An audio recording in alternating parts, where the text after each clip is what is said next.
Salve, salve, galerinha cervejeira! Olha onde é que a gente veio parar, sala de produção da cervejaria Estezoni. Hoje vocês vão acompanhar aqui a produção da nossa Catarina Sour.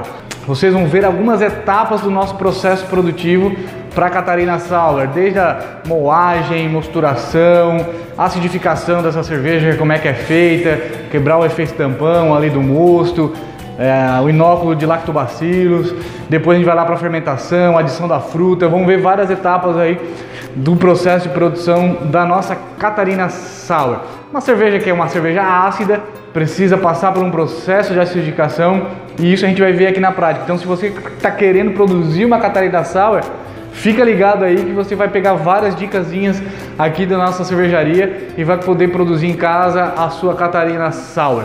E a primeira etapa, galerinha, que a gente vai mostrar aqui é a etapa de moagem. Como é que a gente faz a moagem do grão para uma Catarina Sour não diverge de outra cerveja, então essa moagem ela é bem tranquila, só precisa ter aquele controlezinho básico ali da granulometria do grão. A gente vai mostrar aqui como é que a gente faz esse nosso controle. Depois a gente vai fazer a mosturação, e aí na mosturação a gente vai mosturação normal, uma gravidade relativamente baixa, uma mosturação para deixar uma cerveja mais atenuada, mais seca, então vamos misturar ali por volta de 65, 64. Recirculação normal, tudo certinho. Depois dessa mostura a gente vai ferver alguns minutinhos ali só para esterilizar esse mosto, e aí já vamos fazer o inóculo do lactobacilos para começar a acidificar esse mosto. Depois da acidificação a gente vai ferver novamente, vai ficar 24 horas aí acidificando. O lactobacillus vai ficar agindo ali no mosto e trazendo o pH de uns 4.5 até uns 3.2, 3.3 ali, depende da atividade do lactobacillus, depende do tempo que a gente deixar também, mas 24 horas já é o suficiente para alcançar essa acidificação. Então, depois dessa acidificação, a gente segue o processo normal. Vai ferver novamente, aí vai fazer uma mínima adição de lúpulo mesmo, só para dar uma quebrada no dulçor do malte ali, e vai seguir normalmente para a etapa de fermentação.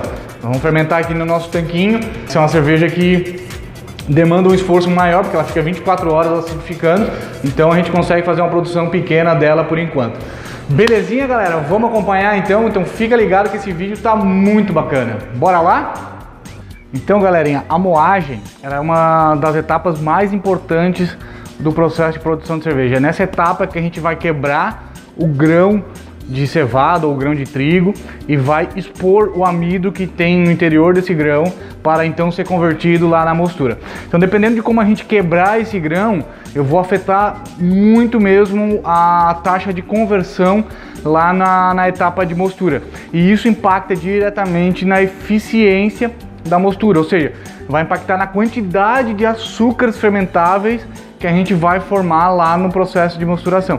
Então, por isso que a etapa de moagem ela é muito importante. É muito importante a gente ter um controle da granulometria que está sendo quebrada. E a gente vai ver aqui como que a gente consegue garantir esse controle de granulometria. Primeiro a gente tem que ajustar o moedor, dependendo de qual moedor que estiver utilizando aí, para garantir essa granulometria ideal. No moinho de rolos, a gente está falando aí de uma espessura de 1 milímetro, 1,5 milímetros mais ou menos, eu já consigo ter uma abertura de rolos, né, nessa faixa, eu já consigo ter uma granulometria bem bacana. Mas muitas vezes não é só isso que impacta, o tamanho do grão que está chegando para ti também tem um impacto. E aí a gente tem uma regrinha aí que a gente utiliza para avaliar então se essa moagem está adequada ou não. A gente vai ver depois então como é que a gente faz essa regrinha aí para ter o controle da granulometria adequada. Mas aqui para uma Catarina Sour não tem mistério, é igual qualquer outra cerveja, a questão da moagem. Tem que sempre seguir essas regrinhas aí para garantir uma boa moagem, beleza? Vamos ver então aqui como é que a gente faz a moagem.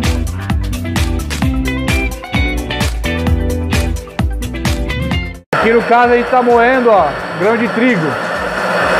E ó, grãos quebrados apenas, e não tendo grãos inteiros, preservando a estrutura do grão.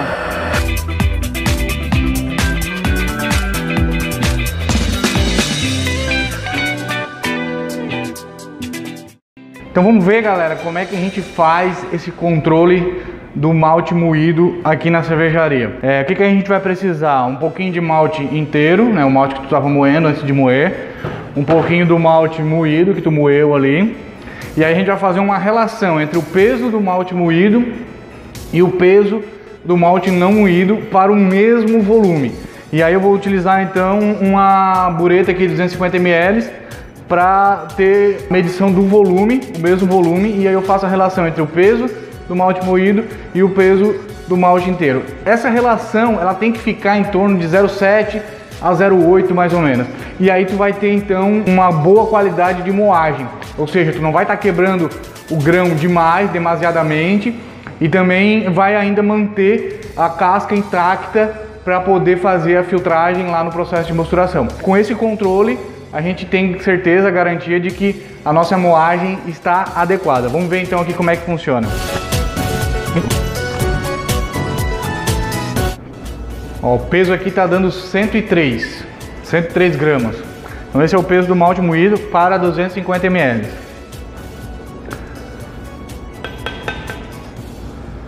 Agora vamos colocar o malte inteiro.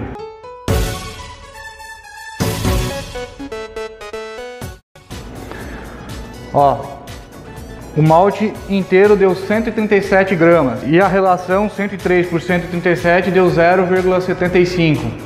Então, ou seja, tá garantido uma moagem adequada então para o processo de mosturação. Então, galerinha, depois da moagem, já com a água na temperatura adequada, a gente vai fazer a arriada do malte. Vai pegar o malte moído e vai colocar na panela então para startar a mosturação. Tá fazendo uma Catarina Sour, tem uma carga alta de trigo, carga um pouquinho de aveia ali. Então é importante a gente passar por uma parada proteica ali bem rapidinha, só para pegar essas proteínas de alto peso molecular e quebrar elas em médio peso molecular para dar uma melhor estabilidade na espuma. Então a gente está misturando aí, vai arriar o malte a 55 e essa temperatura vai cair por volta de 50 e a gente já bota a aquecer para mosturação a 64, 65 mais ou menos, para então fazer a conversão dos amidos em açúcares menores. Belezinha? Agora então a gente vai fazer a arriada do malte.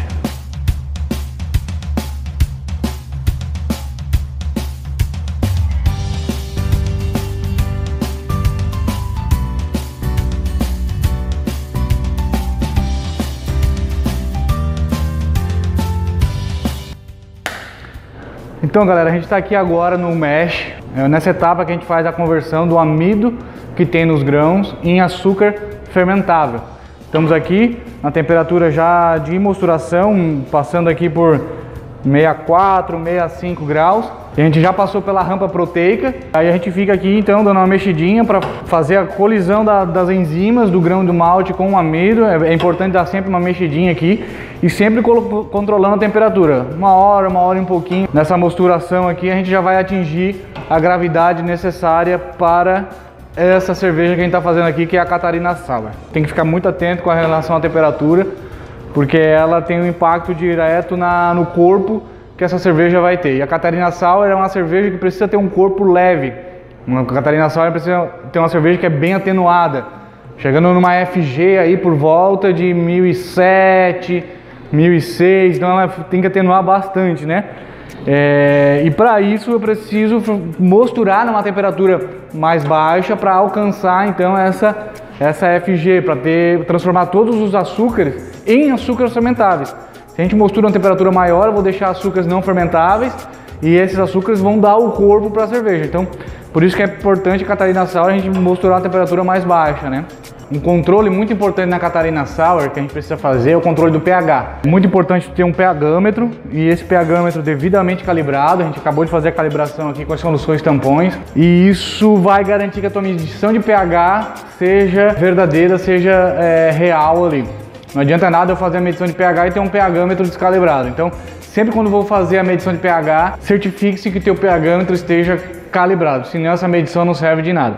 Mas a primeira medição que a gente faz de pH durante a produção da Sour é a medição do pH do mosto.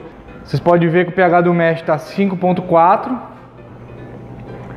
Beleza? Tirei uma amostrinha do mosto ali agora. E esse pH é o pH durante a mostura, é o pH que a mostura fica com a ação do pH da água, a alcalinidade da água, a dureza dessa água, a ação dos fosfatos, isso tudo vai dar alcalinidade residual e vai interferir então no pH final desse mash. O pH ideal para a mosturação é que fique realmente de 5,3 até 5,6. Esse pH vai garantir uma boa atividade enzimática, então a gente vai conseguir ter uma boa eficiência durante a mosturação. A gente está terminando o mesh, fizemos um mesh out ali a 78 graus mais ou menos. Então fizemos mesh out, agora vamos ferver um pouquinho esse mosto, vamos fazer a lavagem dos grãos, vamos ferver esse mosto, já fizemos uma recirculação também, a cerveja já está bem clarificada, está bem interessante ali. E agora a gente vai então ferver esse mosto e vai voltar ele para panela de mostura. Vamos fazer a limpeza na panela de mostura e vai voltar ele então para panela de mostura, porque na panela de mostura a gente tem um controle mais preciso da temperatura e ali a gente vai conseguir então manter temperatura adequada de trabalho dos lactobacilos.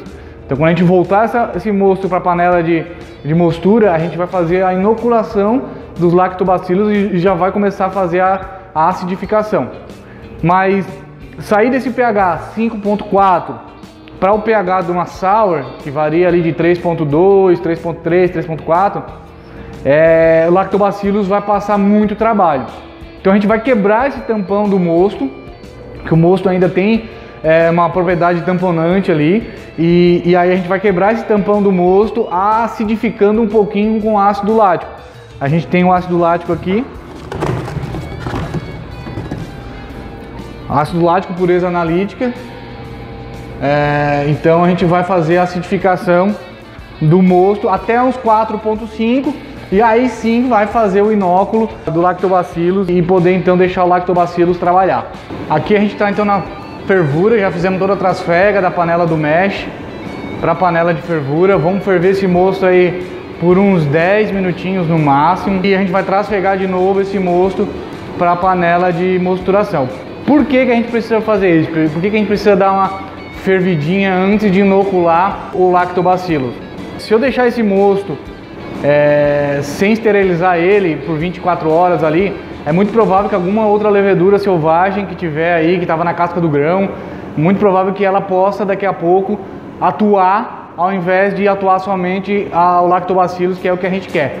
Então é importante dar essa fervida, esterilizar o mosto, deixar só o lactobacillus mesmo atuando ali, fazendo essa acidificação, porque daí a gente vai ter um controle dessa acidificação, a gente vai ter a garantia de que toda essa acidificação foi provocada por esse inóculo de lactobacillus. Então por isso que a gente precisa dar essa fervidinha só para garantir mesmo que eu não vou ter nenhuma levedura selvagem nesse mosto e atuar somente o lactobacillus. Nessa etapa aqui a gente não vai adicionar nenhum lúpulo ainda, não é necessário, porque o lúpulo tem propriedades bacteriológicas, né? A gente sabe disso, e ele vai afetar a atividade do lactobacillus, vai matar algumas células. Então eu não adiciono lúpulo ainda, só na segunda fervura, quando a gente for ferver depois da acidificação, então para matar os lactobacillus, e aí eu adiciono um pouco de lúpulo mesmo, só para quebrar o dulçor do malte. Então nessa etapa aqui, essa fervura prévia não adiciona lúpulo nenhum, beleza? Agora a gente vai para a etapa mais prazerosa de fazer cerveja, que é arrancar o malte da panela. Vamos ver como é que é?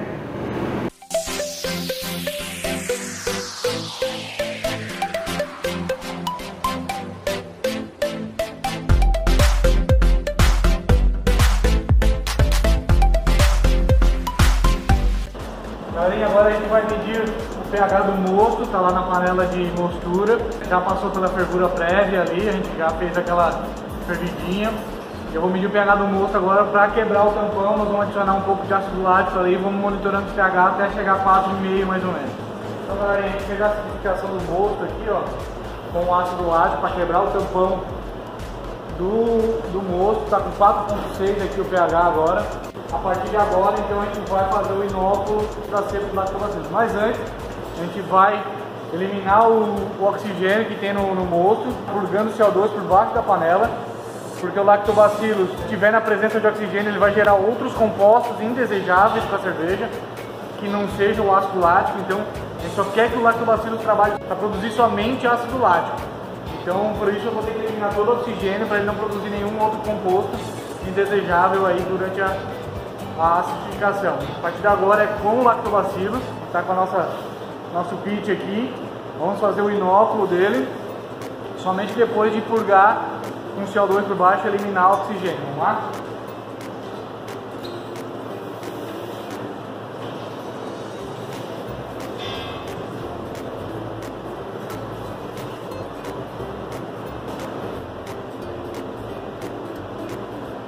Agora vamos para o inóculo do lactobacillus.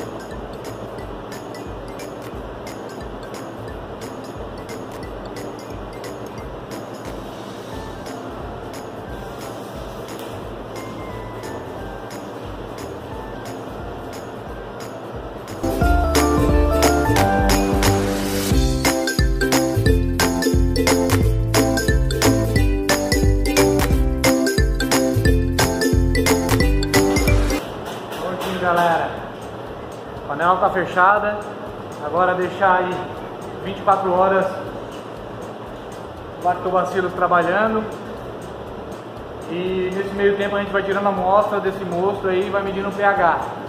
Quando o pH estiver lá por volta de 3.3, 3.4 mais ou menos, aí a gente vai encerrando o processo, transfere de novo para a fervura. E aí ferve esse moço, faz a adição mínima de lúpulo, resfria novamente e manda para o tanque de fermentação. Belezinha? Daqui a pouco a gente volta aí. Estamos aqui de novo. Já se passaram umas 6 horas aí desde que a gente fez a inoculação do lactobacillus para o nosso mosto. E vamos ver se já evoluiu alguma coisa aí no pH. Fez a inoculação, a gente estava com 4.6 de pH aí. As primeiras 6 horas normalmente não baixa muita coisa não.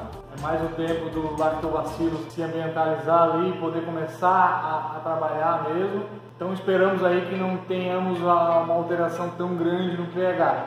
Mas é bom estar controlando para a gente saber como que está a evolução. Então, cada 6 horas é bom fazer essa medição aí. Já faz mais 6 horas que a gente fez a inoculação, vamos medir agora como é que tá. Vou pegar a amostrinha para a panela aí. Ainda está mantendo 4.6. Ainda não alterou o pH desde que a gente fez a inoculação.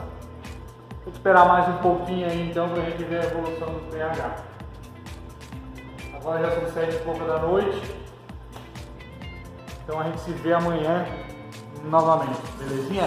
Fala galerinha, estamos aqui novamente, já se passaram aí mais ou menos 20 horas desde que a gente fez a inoculação do nosso lactobacillus aqui na nossa sala e vamos ver como é que tá a evolução do pH aí desse moço. Já é para ter evoluído bastante, a temperatura ficou mantida ali nos 40 graus e vamos ver então, a gente saiu de um pH de 4.6, a gente fez aquela pré-acidificação com ácido lático para quebrar o tampão, depois disso deixou o lactobacillus trabalhando então sozinho aí nesse mosto para acidificar.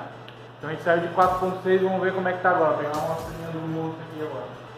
Ó galera, já evoluiu bastante o pH. Estamos aqui com 3.5 já, 3.6. Isso quer dizer o que, galera? Quer dizer que a quantidade de íon H+ que tem dissolvido agora nesse mosto é 10 vezes maior do que a quantidade de íon H+ que nós tínhamos ontem. A gente saiu de 4.6 para 3.6. Uma unidade aí da escala de pH representa 10 vezes a quantidade de íon H+, a concentração de íon H+. Então já evoluiu bastante aí, já estamos bem mais ácidos do que nós estávamos ontem, mas ainda não é o nosso objetivo. Nosso objetivo é chegar perto do 3.2, 3.3. Então temos que ficar monitorando agora com mais frequência, porque a evolução agora é um pouco mais rápida. O lactobacillus está ativo, o lactobacillus já está trabalhando bem nesse mosto, então a cada 3 horas mais ou menos a gente vai fazer mais uma medição aí, para não deixar passar do ponto e ficar muito ácida. Aí a próxima etapa vai ser a fervura. Vai ferver esse mosto, vai fazer adição pequena de lúpulo e depois resfriar e jogar para o tanque fermentador para fazer a inoculação então da Saccharomyces cerevisiae e poder fazer a fermentação alcoólica desse mosto. Agora a gente está fazendo a fermentação ácida, né?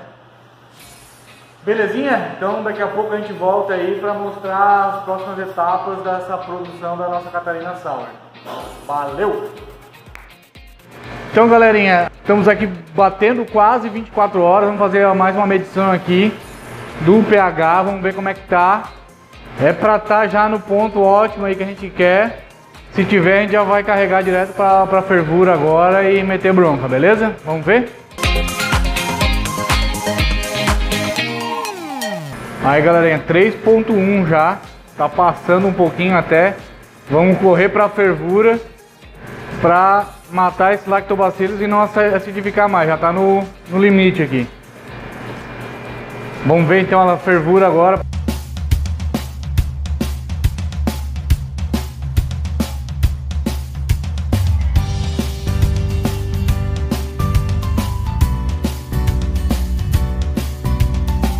Estamos aqui, galerinha, já com o moço fervendo, Catarina Sour já fervendo. Vou fazer adição de lúpulo, uma quantidade bem pequena aí, só para atingir uns 6 IBU de amargor e quebrar um pouquinho do soro do malte que tiver ali. Nada muito criterioso. O lúpulo nessa cerveja é uma coisa que não é tão apreciado assim, justamente porque o amargor com a acidez não combinam muito.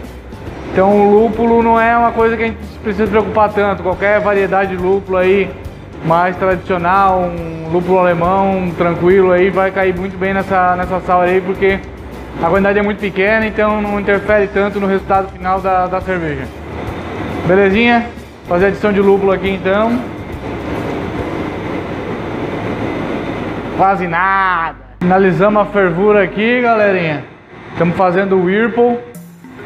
Esperar decantar aí as proteínas, formar o trúbio ali e depois vamos trasfegar para o nosso tanque fermentador. Belezinha?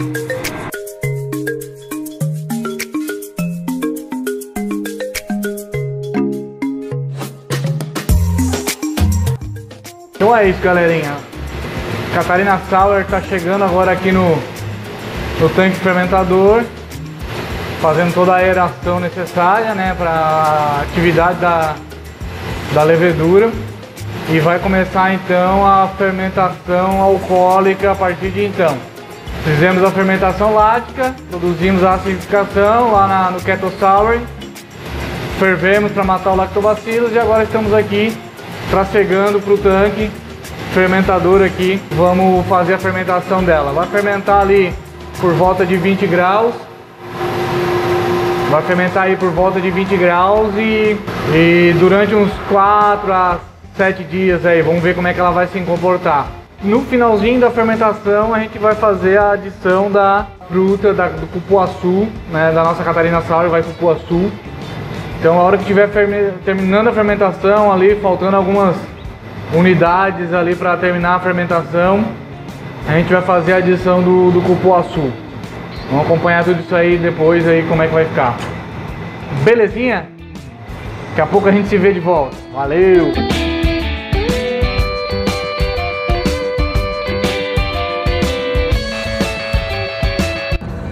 Fala, galerinha! Estamos chegando ao fim então do nosso vídeo sobre a produção da Catarina Sour, que leva a adição de cupuaçu. E infelizmente, aí, devido a alguns problemas técnicos com o meu computador, eu acabei não conseguindo salvar a gravação da adição do cupuaçu nessa receita e também da degustação, mostrar como que ela ficou no final aqui para vocês. E no momento agora que eu estou fazendo a edição desse vídeo, o lote dessa produção também já acabou, então vai ficar para uma próxima, mas não vai demorar muito, porque a gente já está com o planejamento de produzir ela novamente. E muito em breve eu trago aqui o resultado da nossa Catarina Sour com cupuaçu. Então é isso, se você gostou, deixe seu like aí no vídeo, compartilha. Se você quer produzir uma Catarina Sour, resumidamente é esse o processo de produção de uma Catarina Sour. Existem outras técnicas aí, mas a mais comumente utilizada, tanto para caseiro quanto para cervejaria, é justamente essa técnica do Keto Sour, que é essa técnica onde a gente faz a acidificação ali na panela mesmo, com os lactobacilos, né, depois de uma leve fervidinha ali, e depois acaba matando o lactobacilos numa fervura longa ali, e aí sim prossegue para fermentação alcoólica. E ali na fermentação alcoólica, então tu vai ter toda a produção de CO2 e álcool.